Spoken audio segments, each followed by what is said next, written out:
नमस्कार प्यारे साथियों, मैं राजेश कुमार जायसवाल, असिस्टेंट प्रोफेसर राजनीति शास्त्र, आप सभी का स्टडी फॉर टारगेट चैनल पर एक बार पुनः आप सभी का स्वागत करता हूं। साथियों, हम लोग आपके आगामी परीक्षाओं के संदर्भ में ये पढ़ाई कर रहे हैं। उम्मीद करता हूं कि आपकी तैयारी जो है जोरों पे चली होगी और अच्छे से। साथियों, हम लोग अंतर्राष्ट्रीय संगठनों के ऊपर जो अति महत्वपूर्ण क्वेश्चन बनने वाले हैं उस पर हम लोग चर्चा कर रहे थे। उस पर एक श्रृंखला की कड़ी में ये अगला वीडियो लेकर मैं आप सभी के समक्ष फिर से पेश हुआ हूँ। उम्मीद करता हूँ कि इस वीडियो से आपको काफ़ी सहायता मिलेगी आपकी तैयारी। आज हम लोग इस वीडियो में कूटनिरपेक्ष आंदोलन नॉन अलाइंड मूवमेंट पर जो आए हुए विभिन्न प्रतियोगी परीक्षाओं में अति महत्वपूर्ण क्वेश्चंस हैं उस पर चर्चा करेंगे। और इसकी प्रबल संभावना है कि इस वीडियो को देखने के बाद आपसे कोई क्वेश्चन, चाहे जिस लेवल पे भी हो, आप चाहे विश्वविद्यालय परीक्षा में हो, चाहे टीजीटी पीजीटी में हो, चाहे नेट जेआरएफ में हो, आपके क्वेश्चंस गलत नहीं होंगे। साथियों, आप सभी से एक अनुरोध है कि आप सभी इस चैनल को सब्सक्राइब करें और बेल आइकन ज़रूर दबा लें ताकि कोई भी वीडियो आए तो आपको जल्द से जल्द पता चल जाए और आप इसका लाभ उठा सकें। तो प्रश्नों को देखने से पहले हम सभी थोड़ा सा जान लें कि गुटनिरपेक्ष आंदोलन क्या था, क्या है और किन परिस्थितियों में ये अस्तित्व में आया। तो मित्रों, आपको मैं बताना चाहता हूँ कि द्वितीय विश्व युद्ध समाप्त होने के बाद शीत युद्ध का दौर प्रारंभ हुआ और आप जानते हैं कि द्वितीय विश्व युद्ध के समाप्ति के बाद या उसके पहले तृतीय विश्व के जो देश थे वो कहीं न कहीं विकसित देशों के उपनिवेश थे। उपनिवेशवाद का दौर अपने चरम स्थिति पर था। द्वितीय विश्व युद्ध के बाद बहुत सारे देशों ने स्वतंत्रता प्राप्त करनी शुरू कर दी। बहुत सारे देश स्वतंत्र हुए और यहीं से जब शीत युद्ध का दौर शुरू होता है तो दोनों जो गुट थे, एक गुट पूंजीवादी गुट और दूसरा साम्यवादी गुट, ये दोनों गुट चाहते थे कि ये 9 स्वतंत्र देश जो हैं ये उनके गुट में शामिल हों। लेकिन इसी में बहुत सारे ऐसे देश थे जो चाहते थे कि नहीं, उसकी विदेश नीति जो है वो स्वतंत्रता पर आधारित हो, स्वतंत्र विदेश नीति हो, किसी के प्रभाव में कोई विदेशी नीति ना बने, है ना, उसके स्वतंत्रता का सम्मान हो, समानता का व्यवहार उसके साथ किया जाए, सिर्फ शोषण का एक साधन ना समझा जाए, है ना, कच्चे माल का उत्पादक ही ना समझा जाए। इस आधार पर इसी परिदृश्य में गुटनिरपेक्ष आंदोलन का जन्म होता है। गुटनिरपेक्ष आंदोलन का जन्म 1961 में होता है, जिसमें कुछ महत्वपूर्ण स्तंभकार थे, जिनमें भारत में जवाहरलाल नेहरू, कर्नल नासिर मिस्र के, मार्शल टीटो यूगोस्लाविया के, घाना के नक्रुमा और इंडोनेशिया के सुकर्णो, ये महत्वपूर्ण व्यक्ति थे जिन लोगों ने गुटनिरपेक्ष आंदोलन को जन्म दिया। थोड़ा सा बैकग्राउंड देखें तो गुटनिरपेक्ष आंदोलन का विचार सबसे पहले बांडुंग, जो इंडोनेशिया का एक शहर है, 1955 में 29 एफ्रो एशियाई देशों का सम्मेलन हुआ जिस पर इन सभी मुद्दों पर विचार किया गया और उसी के आधार पर 1961 में सबसे पहली बार इसका शिखर सम्मेलन होता है बेलग्रेड में और वहाँ से गुटनिरपेक्ष आंदोलन अपने अस्तित्व में आ जाता है। गुटनिरपेक्षता का अर्थ किसी गुट में शामिल नहीं होना, किसी गुट में शामिल ना होते हुए अपने जो राष्ट्रीय हित है, किसी भी मुद्दे को अपने राष्ट्रीय हित में उसके संदर्भ में रखते हुए किसी गुट का समर्थन करना या ना करना। मतलब किसी गुट का कोई बात हो तो उसका समर्थन राष्ट्रीय हित के संदर्भ में ही किया जाएगा। आप इसका उदाहरण ऐसे देख सकते हैं कि भारत गुटनिरपेक्ष का नेता था। लेकिन 1971 में भारत सोवियत मैत्री संधि होती है। क्यों? क्योंकि उस समय राष्ट्रीय हित यही मांग करती थी, क्योंकि उस समय भारत पाकिस्तान बांग्लादेश का फिर जन्म हुआ 1971 में। भारत पाकिस्तान 65 में युद्ध हुआ था और अमेरिका की स्थिति आप जानते हैं, पाकिस्तान का समर्थक, पाकिस्तान का मित्र, तो उसने भारत पर चढ़ाई की। तो समय और परिस्थिति की मांग थी, जिस वजह से ये संधि हुई। इंदिरा गांधी जो उस समय की प्रधानमंत्री थी, उन्होंने यही कहा कि हम भारत के राष्ट्रीय हितों को वरीयता दे रहे हैं और इस आधार पे हम उनसे संधि कर रहे हैं। इसका ये मतलब नहीं है कि हम उस गुट में शामिल हो गए। अब हम लोग सीधे गुटनिरपेक्ष आंदोलन पर आए हुए जो क्वेश्चंस हैं, जो आपके एग्ज़ाम में एकदम आ सकते हैं, मोस्ट प्रोबेबल है, very very most important questions है, इस पे हम लोग सीधे चर्चा करते हैं।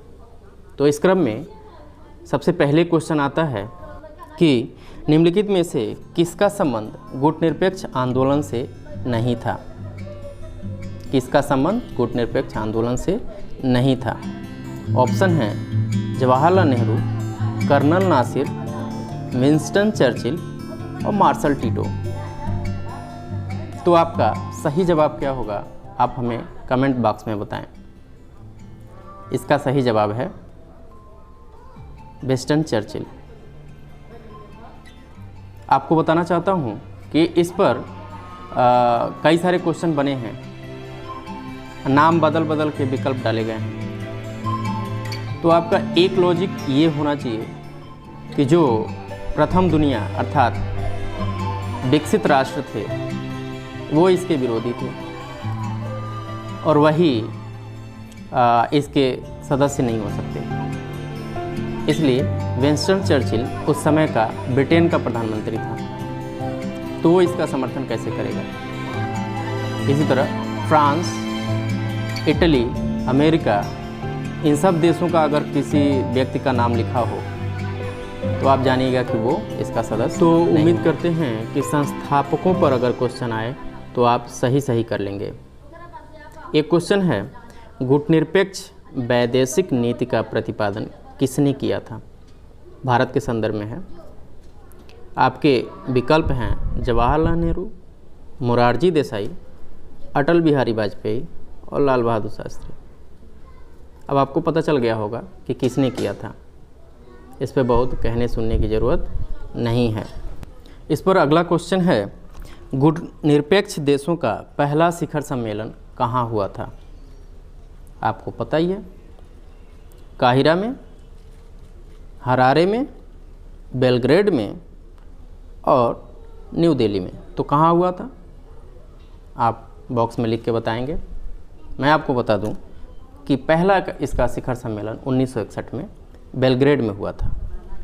दूसरा शिखर सम्मेलन काहिरा में हुआ था, मिस्र की राजधानी।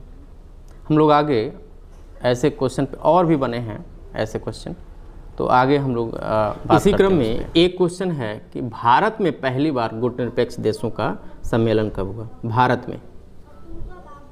तो इसका आंसर क्या होगा मैं आपको बता रहा हूँ। भारत में 7वां शिखर सम्मेलन हुआ था ये, और ये हुआ था 1983 में नई दिल्ली में।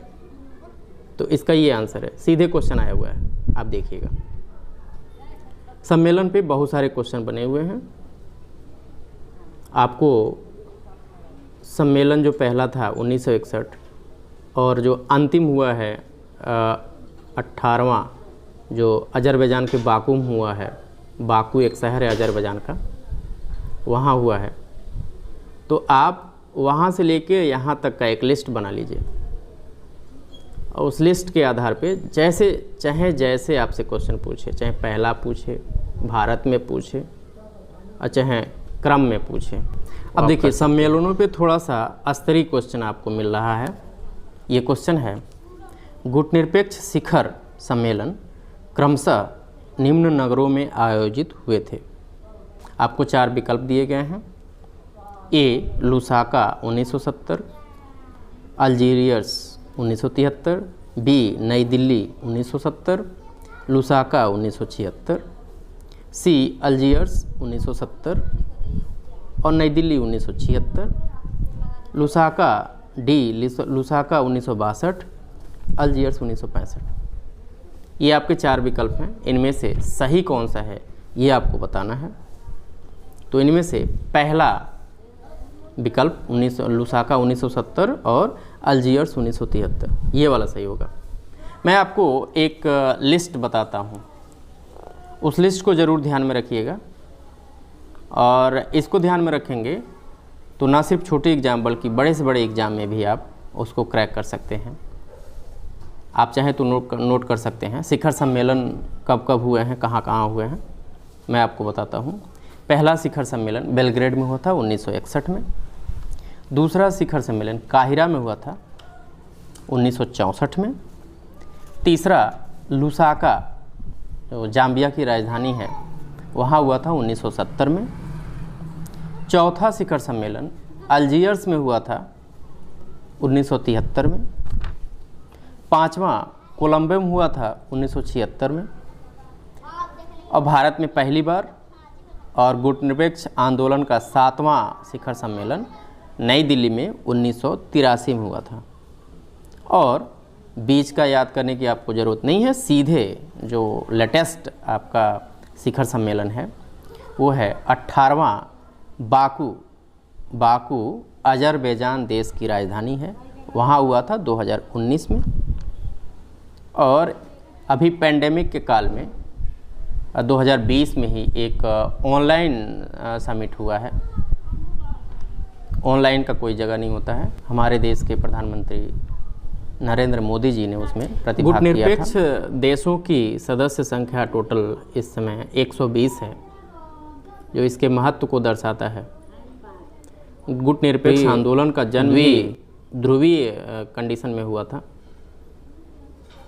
अब जब 1991 में सोवियत संघ का विघटन हो गया तो विचार आया कि गुटनिरपेक्ष का क्या महत्व है, लेकिन तब से लेके आज तक इसकी सदस्य संख्या में लगातार बढ़ोतरी हो रही है, जो इसके महत्व का परिचायक है। अब भारत की विदेश नीति के संदर्भ में गुटनिरपेक्ष आंदोलन का क्या अभिप्राय है, क्या अर्थ है, इस पर एक क्वेश्चन बना है, वो देखिएगा। प्रश्न है, गुटनिरपेक्षता जो कि भारत की विदेश नीति से है, से अभिप्राय है। 4 विकल्प आपको दिए गए हैं। ए तटस्थता, बी शीत युद्ध के दौरान 3 ब्लॉक के बीच समदूरस्थता, सी स्वाधीनता और प्रत्येक मुद्दे को अपने राष्ट्रीय हित में देखना, और डी अन्य राज्यों के आंतरिक मामलों में हस्तक्षेप। तो आपका सही उत्तर क्या होगा? वीडियो के शुरू में ही मैंने आपको बता दिया, उदाहरण दे के भी बताया। आप उस आधार पे इसका आंसर हमें कमेंट बॉक्स में साथियों, आप नौ अंतर्राष्ट्रीय आर्थिक व्यवस्था के बारे में आप जानते होंगे। New economic international order, new बोलते हैं इसको। तो इसकी मांग जो है गुटनिरपेक्ष आंदोलन के द्वारा, गुटनिरपेक्ष शिखर समिट के माध्यम से कब इसकी मांग की गई थी, इस पर एक क्वेश्चन है। क्वेश्चन है, नौ अंतर्राष्ट्रीय आर्थिक व्यवस्था के लिए पहली बार मांग कब की गई? विकल्प हैं, ए तेहरान शिखर सम्मेलन में, बी डरबन शिखर सम्मेलन में, सी कुआलालंपुर शिखर सम्मेलन में, और डी अल्जीयर्स शिखर सम्मेलन। तो इसका सही उत्तर है अल्जीयर्स शिखर सम्मेलन, डी वाला। आपको पता है कि 1973 में हुआ था ये शिखर सम्मेलन अल्जीयर्स में, अल्जीरिया की राजधानी है, और वहाँ से न्यू इकोनॉमिक ऑर्डर की मांग की गई थी। तो आपका ये विकल्प सही होगा। एक विद्वान हैं जॉर्ज श्वार्ज़ेनबर्गर, ये अमेरिका के हैं। इन्होंने गुटनिरपेक्ष आंदोलन की आलोचना की है और कुछ बातें कही हैं, वो आपके लिए इम्पोर्टेंट हो सकते हैं। एक क्वेश्चन है इस संदर्भ में, किसने गुटनिरपेक्षता को गठबंधनों से पृथक रखने की नीति के रूप में परिभाषित किया है? तो आपके 4 विकल्प जो भी हों, लेकिन आपका आंसर जॉर्ज श्वार्ज़ेनेगर होगा। विकल्प आप देख सकते हैं, पहला है के एम पडिक्कर, दूसरा जॉर्ज श्वार्ज़ेनेगर, और तीसरा मार्शल टीटो, और चौथा जॉन बर्टन। तो आपका सही आंसर बी वाला ऑप्शन होगा, जॉर्ज श्वार्ज़ेनेगर। जॉर्ज श्वार्ज़ेनेगर ने गुटनिरपेक्षता के आंदोलन को या नीति को एक स्वार्थी नीति के रूप में इसकी आलोचना की है। तो देखिएगा, ये बात आपको एक क्वेश्चन के रूप में भी पूछा गया है, वो आप देख लीजिए।